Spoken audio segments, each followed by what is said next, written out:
Hi, my name is Gary Chavez. This is Meeple Kombatz, a Meeple rolling speed game with a martial arts video game theme. A typical game is 15 to 20 minutes. It's aimed at casual gamers, 13 and up, and it's for 2 players, but it can be expandable to 3 to 4 players. The main mechanic in Meeple Kombatz is Meeple rolling. You'll take a set of Meeples like this, and you'll roll them. Now, what you want is meeples, standing meeples like this one and this one. A standing meeple is any meeple that is either standing straight up like this, on its side, or even on its head. It just can't be lying down flat like this. Now, then you take your standing meeples and you can fill in these yellow squares on your character sheet. I call them attack combos. So you can put them down like that. Now, there are no turns in Meeple Kombatz. You are rolling Meeples, placing them, then rolling them again as fast as you can. So I would place them, or this one's standing too. So you would place them, then roll again, and take, oh, that didn't, no standing, so you just keep on rolling. So you take the standing one, these 2 standing ones, and you can place these. The objective is to fill any 4 of these 6 yellow combos on your character card. You must fill in the combos from left to right, and you can complete these in any order. You don't need to complete one combo before starting another. For every attack combo you fill, you can knock down one of your opponent's health pawns. So say once I filled this in, I would knock down one of my player's health pawns. When you complete 4 combos and knock down 4 of your opponent's health pawns, you can then start your finishing move down here. This is your finishing move. This is this character's finishing move. And once you complete that finishing move, then you can grab the golden meeple in the center, and you hold your hand up, and you yell Meeple Kombatz, and you're the winner of the round. A couple of other things to keep in mind. At the beginning of the game, you're only allowed to roll a maximum of 4 meeples. And the maximum of one of these meeples can be a yellow meeple. So on your first roll, you either be rolling 4 black meeples or 3 black meeples and one yellow meeple. However, you can change this by filling in these green power-up squares. These are optional. You don't have to do this during the game. It's not necessary to win the game. It's an option. If you fill up this green power-up, you can roll a maximum of 5 meeples in your hand. And if you fill this green power-up, 2 of those meeples in your hand can be yellow.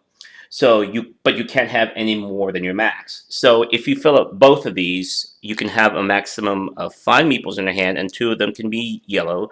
So you can roll 2 yellows and 3 blacks, or 1 yellow and 4 blacks, or 5 blacks, and so on. Now, some of these squares in the attack combos have a purple highlight. This is the primary way the 2 players interact.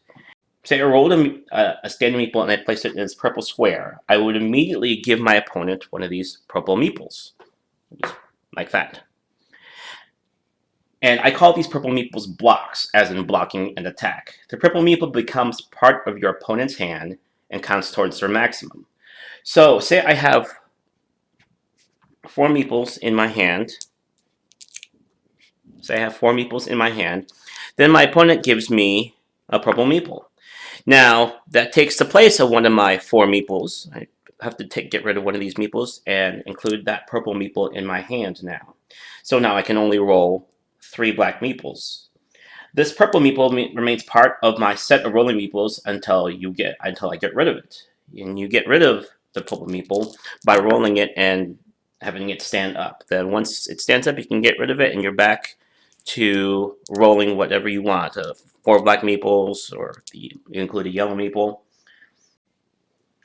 So in short, there are no turns in Meeple Kombatz. You are rolling meeples, finding the ones that stand up, placing them in your character sheet, and then getting more meeples to roll, and rolling them. You're not waiting for your opponent, and you're placing them. You're also dealing with the purple meeples as your opponent gives them to you. Every time you complete a combo, you knock down one of your opponent's health pawns, and once you knock down all four, then you can complete your finishing move. And you can't win if you still have purples meeples in your hand. You must be able to get rid of them. So once you complete your finishing move and get rid of all the purple meeples, then you can grab the golden meeple, and you're the winner of the round. Now, a round ends when there's a winner, and the round takes about 5 minutes. A game consists of 3 rounds and takes about 15 to 20 minutes. And the winner of the game is the one who wins 2 rounds.